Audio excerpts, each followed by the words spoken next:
सच के साथ। नमस्कार, सिटी वाराणसी लाइव में आप सभी का स्वागत है। मैं हूं अमित मिश्रा। आइए सबसे पहले नजर डालते हैं आज की खास खबरों पर। काशी के लखा मेलों में शुमार। रथ यात्रा मेले के दूसरे दिन भी भक्तों का उमड़ा रेला। शामिल हुए काशीराज परिवार के लोग। कटपुतली शो के माध्यम से कैंट स्टेशन पर पॉलीथीन को लेकर चलाया गया जागरूकता अभियान।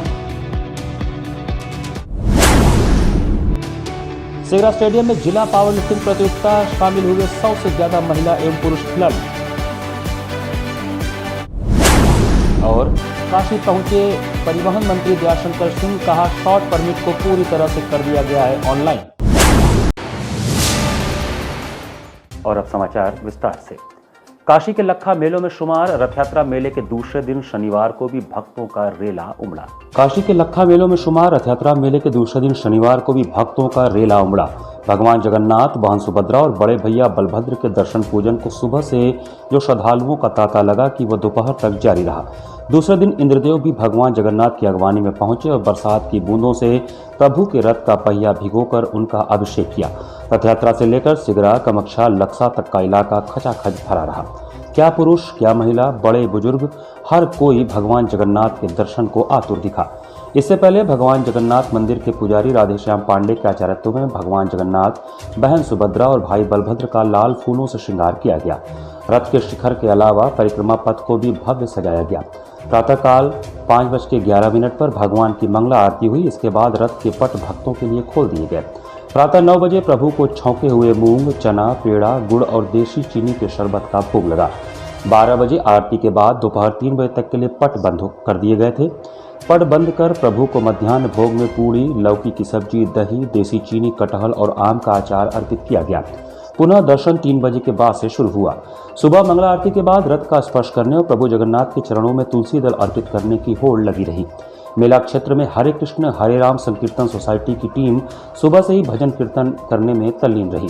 रथ यात्रा मेले के दूसरे दिन काशीराज परिवार के प्रतिनिधियों ने अपनी परंपरा का निर्वाह किया। शनिवार को प्रातः रिमझिम फुहारों के बीच कुंवर अनंत नारायण सिंह अपने दोनों कुमारों के साथ रथ यात्रा मेला क्षेत्र में पहुंचे। काशीराज परिवार के प्रतिनिधियों ने भगवान जगन्नाथ, उनके भ्राता बलभद्र और बहन सुभद्रा को तुलसी दल के हार अर्पित किए। उनके चरणों में बेले की लड़ियां सजाईं और मालपुए का भोग अर्पित किया। इसके बाद 20 पहियों वाले रथ की परिक्रमा की और रथ खींचने की परंपरा का निर्वाह किया।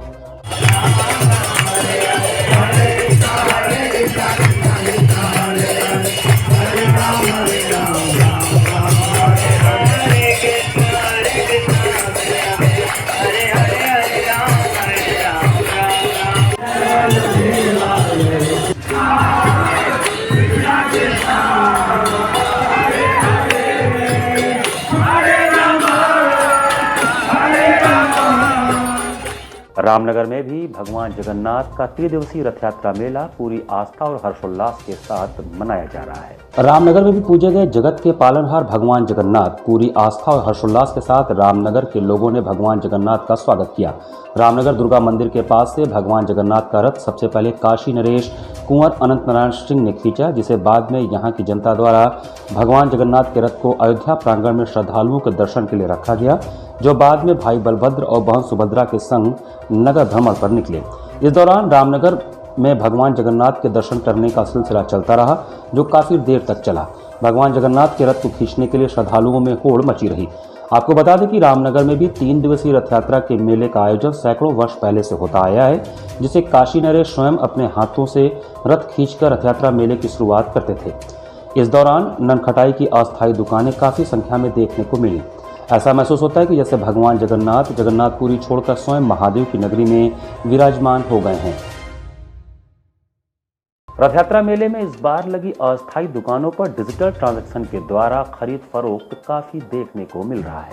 रथ यात्रा मेले में इन दिनों प्रधानमंत्री नरेंद्र मोदी द्वारा डिजिटल ट्रांजैक्शन को बढ़ावा देने की अपील को काफी सराहना मिल रही है। यह मेला 3 दिनों तक चलता है, जबकि इस मेले में कई प्रकार की दुकानें लगती हैं, जिसमें ननखटाई, मिठाई, खेल खिलौने, महिलाओं के श्रृंगार के सामान की दुकानें लगती हैं, जहां पर लोग मेला देखने आते हैं और खरीदारी भी करते हैं। रथ यात्रा मेला इस बार कोरोना काल के कारण 2 साल बाद लग रहा है। इस मेले में दुकानों में काफ़ी कुछ बदलाव देखने को मिल रहा है।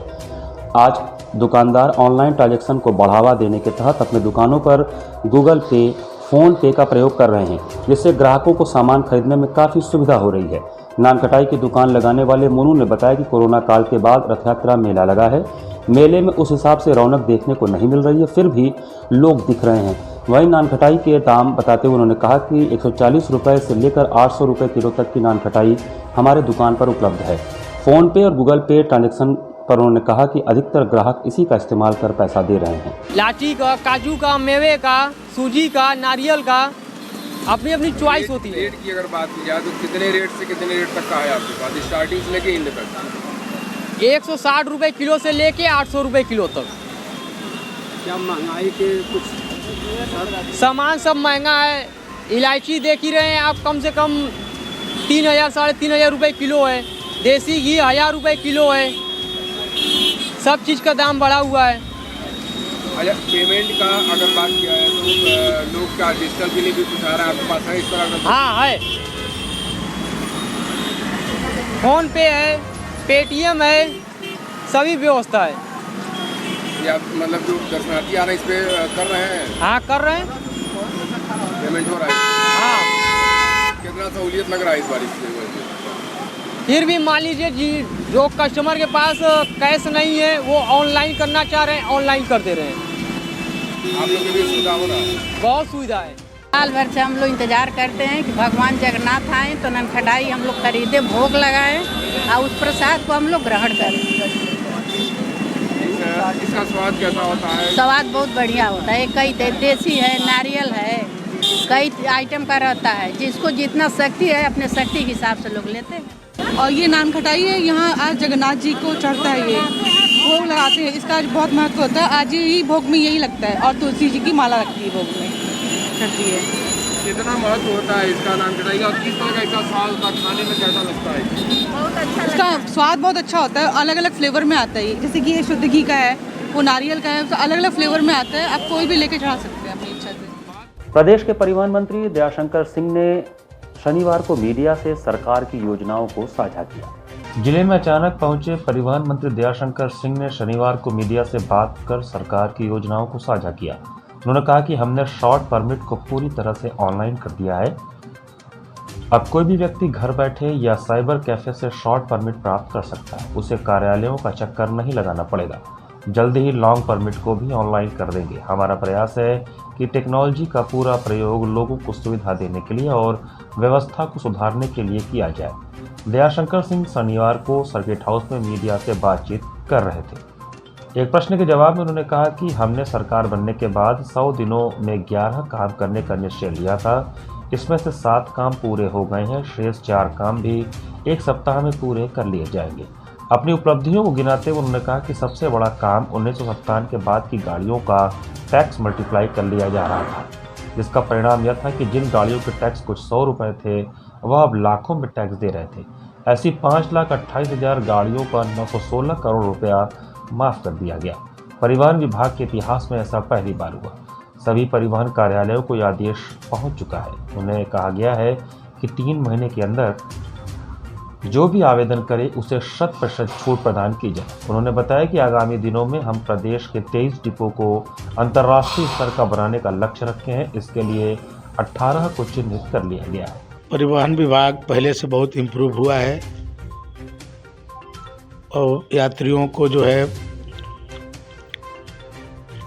कम पैसे में ज़्यादा दूरी तक की यात्रा, बसों की साफ़ सफाई और कायाकल्प के माध्यम से बसों के सीटों को अभी ठीक कराया गया है। उसके जो खिड़की दरवाजे टूटे हुए थे उनको ठीक कराया गया और जो इतने हमारी डिपोज हैं वहाँ पर पानी और महिलाओं के लिए बैठने के लिए व्यवस्था की गई है और आगे और इम्प्रूव करने के लिए हमने जो है अब बसों में अब ऑनलाइन जो है अपने जो लोग फूडिंग की जो है बुकिंग करा सकते हैं। जो ढाबा मैंने जो है अब जो है अनुबंधित करा दिया है कि जो हमारे परिवहन निगम से जो अनुबंधित ढाबे होंगे वहीं पर बसें खड़ी होंगी, जहाँ पर सभी सुविधाएं मैंने पहले से ही जो एक हमारा नॉर्म्स रहेगा परिवहन निगम का, उसको जो फॉलो करेगा उसी को अनुबंधित किया जाएगा। तो बहुत सारे बदलाव आ रहे हैं। उत्तर रेलवे के वाराणसी स्टेशन पर पॉलिथीन को लेकर स्वच्छता जागरूकता अभियान चलाया गया। उत्तर रेलवे के वाराणसी स्टेशन पर पॉलिथीन को लेकर स्वच्छता जागरूकता अभियान चलाया गया। जागरूकता अभियान में एक कठपुतली का शो भी आयोजित किया गया। यह कार्यक्रम GIZ, लक्ष्य फाउंडेशन और टेरी की संयुक्त टीम के द्वारा आयोजित किया गया था। इस जागरूकता अभियान का मुख्य उद्देश्य सिंगल यूज प्लास्टिक पर लोगों को जागरूक करना और इसके उपयोग पर सरकार द्वारा लगाई गई पाबंदी को अमल में लाना था। अपर मंडल रेल प्रबंधक लालजी चौधरी और स्टेशन निदेशक आनंद मोहन के पहल से यह जागरूकता अभियान सह कठपुतली का शो आयोजित किया गया। संस्था के नवीन मिश्रा, टेरी के अनुपमा, कठपुतली शो के राजेंद्र श्रीवास्तव, प्रिया, अमित, लालजी प्रसाद की टीम ने मुख्य यात्री भवन में यात्रियों को स्वच्छता पर 45 मिनट तक कठपुतली शो के माध्यम से जागरूकता नाटक किया। टीम के अन्य सदस्यों द्वारा स्टेशन के विभिन्न प्लेटफॉर्म्स पर प्रयोग के लिए ले जा रहे सिंगल यूज प्लास्टिक का कलेक्शन यात्रियों से किया गया। कार्यक्रम का नेतृत्व रेलवे की तरफ से स्वास्थ्य निरीक्षक गरिमा सिंह, अशोक कनौजिया, मनोज सिंह द्वारा किया गया। कार्यक्रम का समापन संबोधन मुख्य स्वास्थ्य निरीक्षक राकेश पाठक द्वारा हुआ। हम यहाँ के आम पब्लिक को, पैसेंजर्स को, यात्रियों को जो आ रहे हैं उन्हें हम अवेयर करने का प्रयास कर रहे हैं कि जो सिंगल यूज प्लास्टिक है उसको सरकार ने पर्यावरण संरक्षण को देखते हुए बंद कर दिया है, तो कृपया उसका प्रयोग ना करें। उससे संबंधित उसकी वैकल्पिक जो है कपड़े का थैला या और अन्य जो वैकल्पिक साधन है उसका हम यूज करें। तो उसी के तहत ये जो कैंपेन नुक्कड़ ये अपना पपेट शो किया जा रहा है, उसी कैंपेन के तहत किया जा रहा है। यहाँ पर वक्त चला छोटे से ब्रेक का। बने रहिए सिटी वाराणसी लाइव के साथ। वाराणसी लाइव, सच के साथ।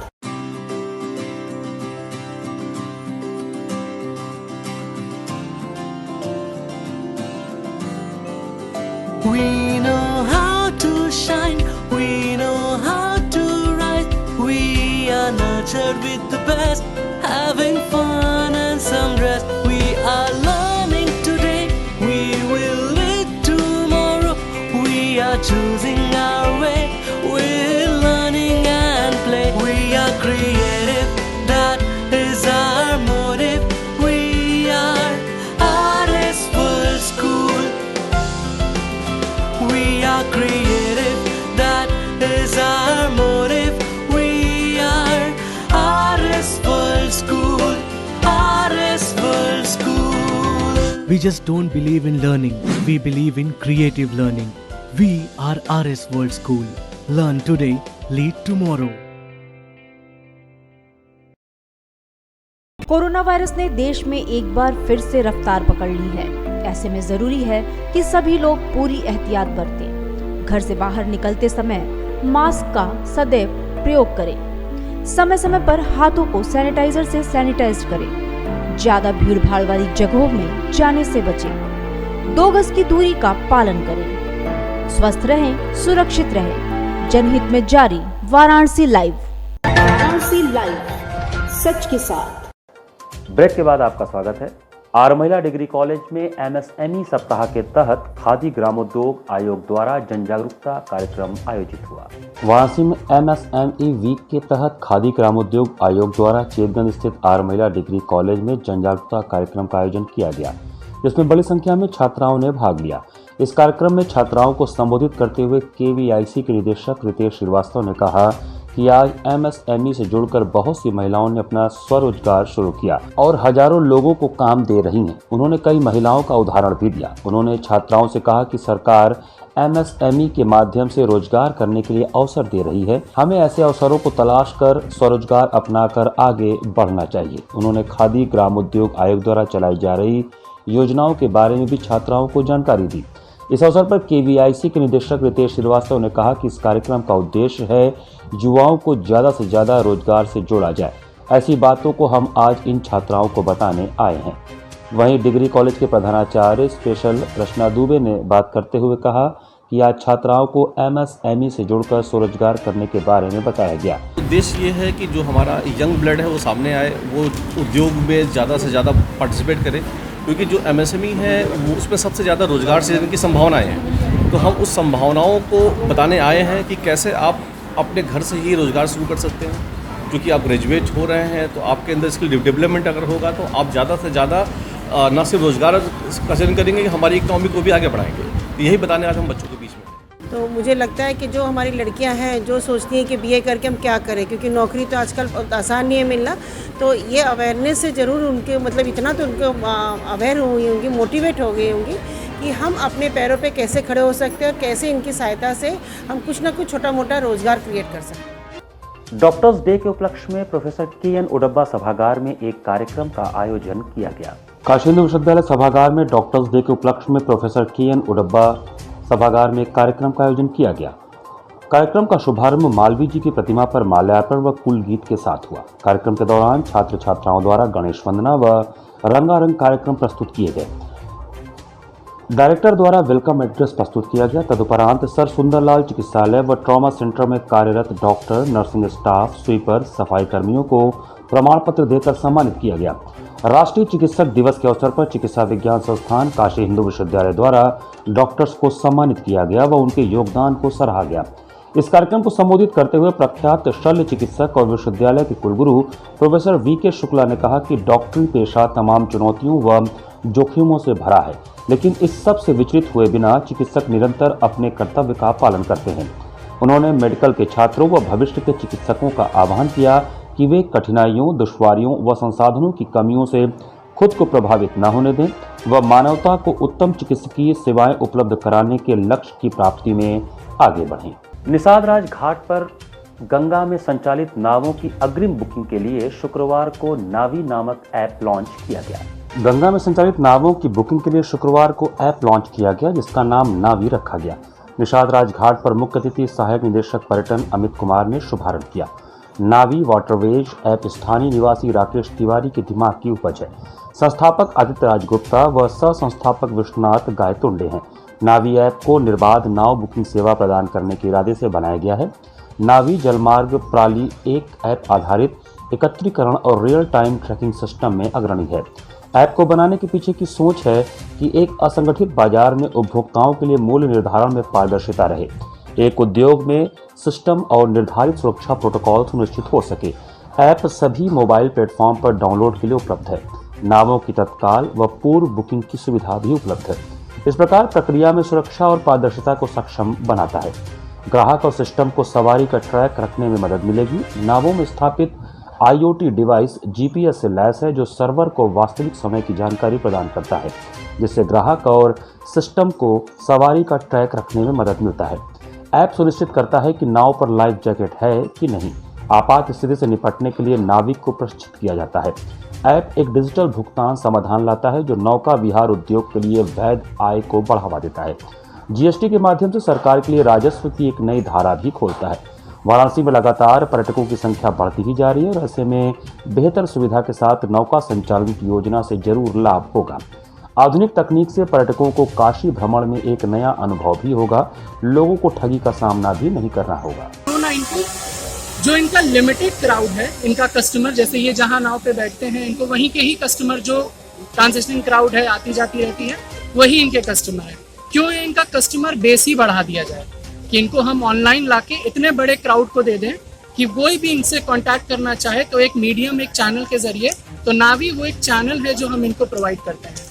मैं काफ़ी गंभीर रूप से आप सभी के एक सवालों के बारे में एक सबसे बड़ा कंसर्न, क्योंकि वाटर और एयर हाईएस्ट रिस्क जोन में आता है। वाटर और एयर हम इंश्योरेंस के पर्सपेक्टिव से देखें या सेफ्टी के पर्सपेक्टिव से देखें तो सबसे हाई रिस्क कैटेगरी है। तो हमने क्या किया हुआ है कि जो आपका ये सेफ्टी वाला कंसर्न था, मैं उसका एक छोटा सा ब्रीफ बताऊंगा।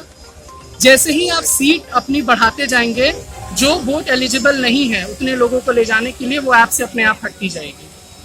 यानी वही बोट के वाले के पास आपकी रिक्वेस्ट जाएगी जो आपने जितने पैसेंजरों के लिए रिक्वेस्ट की है उससे ज़्यादा है। अगर 15 सीटर नगर निगम ने अगर अलॉट की है तो हमने अपने सिस्टम में उसको 12 के लिए डाला है, क्योंकि हमने 2 लोग जनरली बोट पे रहते हैं, एक चलाने वाले और एक गाइड करने वाले। एक हमने स्टिल बफर के लिए रखा है कि कभी प्लस माइनस कुछ होता है तो एक बंदे के लिए हमेशा जगह रहे, तो आपकी बोट कभी ओवरलोडिंग होने का कभी सवाल ही नहीं है। महिला एवं पुरुष वर्ग की जिला पावर लिफ्टिंग एवं बेंच प्रेस प्रतियोगिता सिगरा स्टेडियम में शनिवार को संपन्न हुई। संपूर्ण स्पोर्ट्स स्टेडियम में शनिवार को जिला पावर लिफ्टिंग एवं बेंच प्रेस प्रतियोगिता महिला व पुरुष दोनों वर्ग में आयोजित किया गया। इस प्रतियोगिता में 100 से ज्यादा महिला एवं पुरुष खिलाड़ियों ने भाग लिया। इस प्रतियोगिता में मुख्य अतिथि के रूप में भाजपा काशी प्रांत के सचिव अशोक तिवारी रहे। उन्होंने प्रतियोगिता का शुभारंभ किया। इस प्रतियोगिता में पावर लिफ्टिंग में जहां महिलाएं व पुरुष खिलाड़ियों ने अपना दमखम दिखाया, तो वहीं बेंच प्रेस प्रतियोगिता में भी खिलाड़ियों ने अपना सर्वश्रेष्ठ प्रदर्शन किया। इस प्रतियोगिता में निर्णायक मंडल में चंचल सान्याल, नंदलाल यादव, विनोद कुमार, वीरेंद्र पटेल, गोविंद कुमार, विकास चौहान, राहुल कुमार, रत्नेश यादव, करीम अली, सचिन शर्मा व दीपक वर्मा रहे। प्रतियोगिता का संचालन पीटीए सचिव मोहम्मद एजाज खान ने किया। इस अवसर पर मीडिया से बात करते हुए जिला पावर लिफ्टिंग एसोसिएशन के सचिव एजाज खान ने बताया कि इस प्रतियोगिता में विभिन्न टीमों के 120 से ज़्यादा खिलाड़ी शामिल हुए हैं और इसमें 1 से लेकर 6वें स्थान तक के खिलाड़ियों को पुरस्कृत किया जाएगा।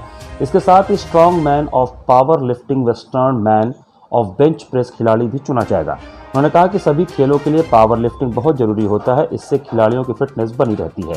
ये जिला स्तर की पावर लिफ्टिंग चैंपियनशिप है, जिसमें बेंच प्रेस की भी एक विधा होती है।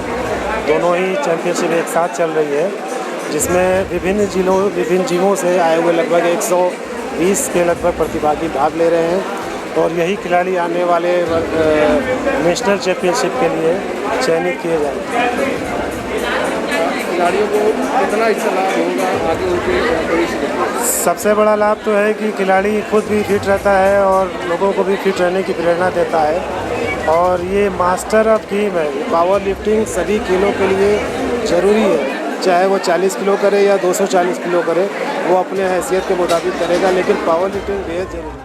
रघुनाथ नगर कॉलोनी में श्री राम जानकी मंदिर परिसर में श्री राधा कृष्ण, भगवान लक्ष्मी नारायण, भगवान चित्रगुप्त की प्राण प्रतिष्ठा की गई। शहर के मध्य रघुनाथ नगर कॉलोनी महमूदगंज में श्री राम जानकी मंदिर परिसर में श्री राधा कृष्ण जी, भगवान लक्ष्मी नारायण जी, भगवान श्री चित्रगुप्त जी महाराज जी की मूर्ति की स्थापना प्राण प्रतिष्ठा कार्यक्रम वैदिक रीति से आचार्य पवन तिवारी द्वारा संपन्न किया गया। मुख्य यजमान प्यारे मोहन श्रीवास्तव, पत्नी संगीता श्रीवास्तव, पुत्र संभ्रांत श्रीवास्तव के साथ साथ शशिकांत श्रीवास्तव, सपत्नी कामिनी श्रीवास्तव, पुत्री ज्योति श्रीवास्तव, राजेश श्रीवास्तव, गुड्डू, सपत्नीक शशि श्रीवास्तव उपस्थित रहे। प्राण प्रतिष्ठा कार्यक्रम के आखिरी दिन शुक्रवार को मंदिर प्रांगण से सभी भगवान जी के विग्रहों को पुष्पमाला से सुसज्जित वाहनों से नगर भ्रमण ऋण मुक्तेश्वर महादेव, हनुमान जी, दीपनगर, गौरैया, बीर बाबा, रोहित नगर महादेव सहित 5 मंदिरों में भ्रमण के पश्चात पुनः श्री राम जानकी मंदिर पर समाप्त किया गया। तत्पश्चात न्यास पूजन के उपरांत मूर्तियां यथास्थान स्थापित करके सर्व जगत कल्याण सुख समृद्धि वान हेतु श्री महालक्ष्मी यज्ञ हवन पूजन संपन्न हुआ। लक्ष्मी नारायण का विग्रह स्थापित था, उसकी स्थापना की जा रही है। राधा कृष्ण जी की मूर्ति का नया स्वरूप यहाँ पर स्थापित किया जा रहा है और सबसे प्रमुख बात यह है कि हमारे वेद और शास्त्रों में ये लिखा हुआ है कि कोई भी यज्ञ पूर्ण तब तक नहीं होता जब तक चित्रगुप्त भगवान की आहुति नहीं दी जाती है। चित्रगुप्त भगवान की आहुति देने के लिए और उनके आस्था प्रकट करने के लिए यहाँ पे भगवान चित्रगुप्त जी की मूर्ति स्थापना की जा रही है। इसके बाद उसी के परिप्रेक्ष्य में ये कार्यक्रम चल रहा है। 29 जून से ये कार्यक्रम चल रहा है। पहले दिन जो है कलश यात्रा निकला, जो है विभिन्न नदियों के जल से भगवान का कलश स्नान हुआ। 7 तरह के अध्यादिवास होते हैं, वो कल पूर्ण कार्य हुए हैं। आज हम अभी मूर्ति को नगर भ्रमण कराएंगे, चूँकि रथ यात्रा का मेला इससे कम दूरी के इसमें हम लोग करवा लेंगे बाद में। उसके बाद यहाँ न्यास का होगा फिर और महालक्ष्मी जी का यज्ञ होगा यहाँ पे कि हर व्यक्ति जो इस मंदिर में आवे सबकी मनोकामना पूर्ण हो। इसी के साथ सिटी वाराणसी लाइव का यह संस्करण में समाप्त करते हैं। मुझे दीजिए आज्ञा, नमस्कार।